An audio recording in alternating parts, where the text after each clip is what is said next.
And one of the things we can look at when we're looking at the function of herbal medicine is there is this rich tradition in understanding that certain medicinals affect certain organs or certain acupuncture channels, certain tissues. And so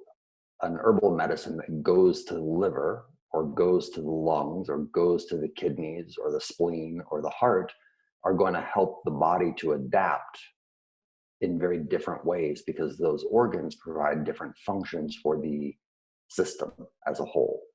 And so when we look at a substance like cordyceps that has an impact between like the lungs and the kidneys, we can understand how the lungs play a role in the immune response and protecting against external influences of viruses and bacteria. But we can also look at the lung support for oxygenation of the blood and why cordyceps is such a good adaptogen for athletic performance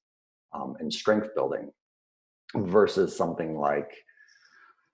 Reishi, which has more of an impact on the lungs and the heart, which deal more with sort of the mental, emotional, calming facets of what Reishi offers as an adaptogen. And so we can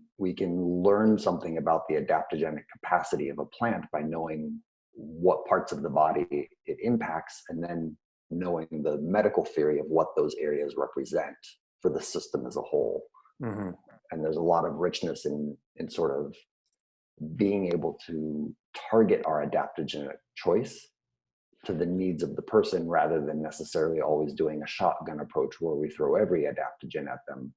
which adaptogens by nature are really quite safe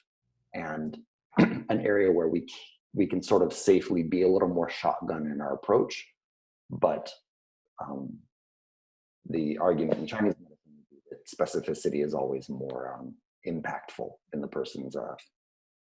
health. So yeah,